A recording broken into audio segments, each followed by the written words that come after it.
আসসালামু আলাইকুম। আশা করি সকলেই ভালো আছেন। সুপ্রিয় চাকরিপ্রত্যাশী ভাই বোনেরা, প্রাইমারি সহকারী শিক্ষক পরীক্ষা যাদের আছে ৯ জানুয়ারি তাদের জন্য আজকের এই ভিডিওটা। তো তাদের পরীক্ষার কিন্তু সময় পরিবর্তন করে দেওয়া হয়েছে। দেখতেই পারতেছেন ৪ জানুয়ারি অর্থাৎ একটু আগেই কিন্তু এই বিজ্ঞপ্তিটা দেওয়া হয়েছে।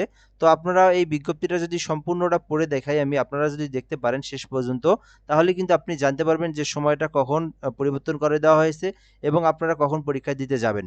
তার আগে একটু বলে নিই, অবশ্যই এই চ্যানেলটাতে সাবস্ক্রাইব করে রাখবেন। বাংলাদেশের সকল সরকারি চাকরি নিয়োগ সার্কুলার আমাদের এই চ্যানেলে আপলোড করা হয় এবং ফেসবুক পেজ যেটা আছে জব প্লাস বিডি, ফেসবুক পেজটাতে অবশ্যই ফলো দিয়ে রাখবেন। এইটার লিঙ্ক আমরা কমেন্ট বক্সে দিয়ে রাখবো।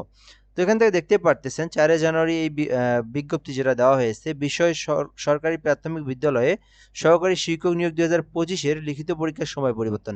অর্থাৎ আপনাদের অ্যাডমিট কার্ডে যে সময় দেওয়া হয়েছে ৯টা থেকে সকাল ৯টায় উপস্থিত হতে হবে, তো সেই সময়টা কিন্তু পরিবর্তন করে দেওয়া হয়েছে।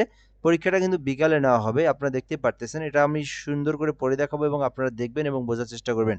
উপযুক্ত বিষয় ও সূত্রের পরিপ্রেক্ষিতে জানানো যাচ্ছে যে, সরকারি প্রাথমিক বিদ্যালয়ে সহকারী শিক্ষক নিয়োগ ২০২৫-এর লিখিত পরীক্ষা আগামী ৯ জানুয়ারি ২০২৬ শুক্রবার সকাল ১০ ঘটিকা থেকে ১১টা ৩০ মিনিট পর্যন্ত হওয়ার কথা ছিল, যেটা কিন্তু পরিবর্তন করে একই তারিখে বেলা ৩ ঘটিকা হতে বিকাল ৪টা ৩০ ঘটিকা পর্যন্ত গঠন করার বিষয়ে মন্ত্রণালয়ে প্রশাসনিক অনুমোদন প্রদান করা হইল। এ বিষয়ে প্রয়োজনীয় ব্যবস্থা গ্রহণের জন্য নির্দেশক্রমে অনুরোধ করা হইল। আচ্ছা, এখন যে বিষয়টা আমি আপনাদেরকে দেখাবো বা বলবো সেটা হচ্ছে, আপনারা সকলেই জানেন বাংলাদেশে বর্তমানে প্রচণ্ড ঠান্ডা, যার কারণে কিন্তু সকাল ৯টায় কিন্তু উপস্থিত হওয়াটা আসলে অনেক কষ্টকর হয়ে যায়। জেলাতে পরীক্ষায় বিভিন্ন দূর-দূরান্ত থেকে উপজেলার যারা আছে, প্রার্থীরা যারা আছে তারা কিন্তু সকাল ৮টা ৩০ মিনিটে পৌঁছানো সম্ভব না, বা পৌঁছলেও কিন্তু অনেক কষ্ট, অর্থাৎ অনেক ভোরবেলা বের হতে হবে। তো এই বিষয়গুলো কিন্তু তারা আ আ পর্যবেক্ষণ করে দেখেই কিন্তু সময়টা পরিবর্তন করে দেওয়া হয়েছে। অর্থাৎ আপনাদের যে এডমিট কার্ড সেটাই ঠিক থাকবে, যে দিন ৯ জানুয়ারি সেটাও ঠিক থাকবে, সবকিছু ঠিক থাকবে। শুধু আপনাদের যে পরীক্ষা যেটা আ সেটা কিন্তু আপনার কয়টায় হবে? ৩ ঘটিকায় হবে। এখন আপনারা উপস্থিত হবেন কয়টায়?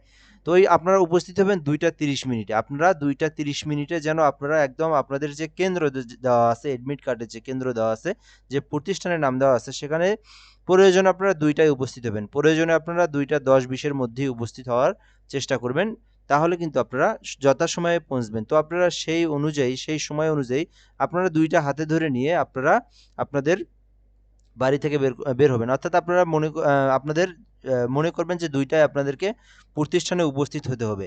সেই অনুযায়ী যার বাসা যত দূরে সেই অনুযায়ী আপনারা বের হয়ে আপনারা ৩ ঘটিকায় তো কিন্তু আপনার পরীক্ষা শুরু হবে। ৩ ঘটিকায় কিন্তু পরীক্ষা শুরু হবে। আপনারা এমন না যে ৩ টায় আপনারা গেটে আসবেন। তো তার কিন্তু ০.৫ ঘন্টা আগে পরীক্ষার কেন্দ্রে আপনাকে বসতে হবে সিটে, ঠিক আছে? তো তারও আগে কিন্তু আপনাকে কেন্দ্রে উপস্থিত হতে হবে। তো সেইজন্য আপনারা এই বিষয়গুলো মাথায় রাখবেন। তো আপনারা অবশ্যই ২ টার মধ্যে, সবথেকে ভালো হয় ২ টার মধ্যে আপনারা আপনাদের যে পরীক্ষার কেন্দ্র যেটা দেওয়া আছে এডমিট কার্ডে, সেই কেন্দ্রের গেটে আপনারা উপস্থিত হবেন ঠিক ২ টার সময়, ঠিক আছে? তো আশা করি আপনারা বুঝতে পেরেছেন। সবকিছুই ঠিক থাকবে, শুধুমাত্র সকাল ৯ টার পরিবর্তে ৩ টা করা হয়েছে। আ অর্থাৎ হচ্ছে সকাল ১০টা থেকে পরীক্ষা, এটা কিন্তু ১০ টায় শুরু হওয়ার কথা ছিল, যেখানে আপনার ৮টা ৩০ এ উপস্থিত। সেই হিসেবে কিন্তু আপনার এখানে ২ টায় উপস্থিত হতে হবে। তো ২ টায় কিন্তু আপনারা উপস্থিত হবেন। ৩টা থেকে ৪টা ৩০ মিনিট পর্যন্ত আপনাদের পরীক্ষা গ্রহণ করা হবে। সো এ পর্যন্তই ভিডিওটা। ধন্যবাদ। ভালো থাকবেন। আসসালামু আলাইকুম।